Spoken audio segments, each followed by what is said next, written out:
So today's episode of Keeping It Real is everything is not for you. And specifically today, I'm talking about jobs.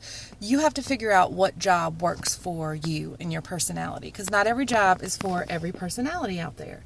For example, if you're not like a very cheery person, or you're not someone who has a good attitude, you probably don't want to work in customer service, at least not in a job where they care how you treat the customers, and or if your business depends on how you treat customers.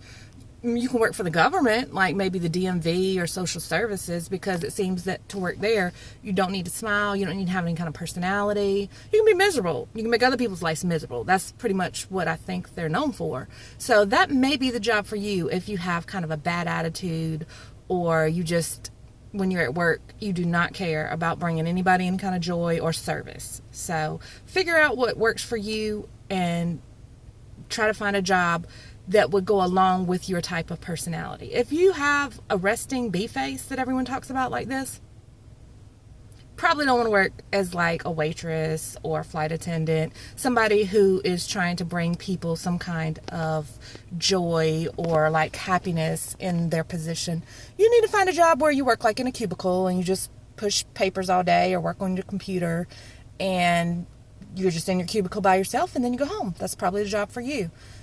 The reason I bring this up is there was a video that was going around of a teacher, a kindergarten teacher, I believe, and she had took this little boy out in the hallway and she basically pushed him, jacked him up, jerked him, did all that stuff. Let me just tell you, if you don't have the patience of the Dalai Lama, you do not need to be in a classroom full of young children. If you, like me, myself, I have one child. I love my child. I think I'm a good mom. Like, I love children. But you could not pay me enough to be in a classroom full of like 20 kids under the age of maybe 7, because I just don't have that patience. And I know that's not for me, so that's why I'm not a teacher. I would probably lose it pretty quickly and be ready to go home. At like, school starts at 8, I'm ready to go home at 8:20. So that's why I didn't choose to be a teacher. So if that's not for you, if you don't have the patience to deal with younger children who are going to be somewhat of a challenge and are going to have, issues that are normal because their little brains are still developing and they're still just kids, don't work with kids. Because the day they call me up to that school and they tell me that my child's teacher, my child who's not even in middle school yet, who doesn't even have, in my opinion, that sassy mouth and those hormones and things that make me want to choke my child and not be able to handle my child. If I come to the elementary school because you can't handle my young child and you're a teacher and I see you put your hands on my child, Houston, we have a problem. I have a problem.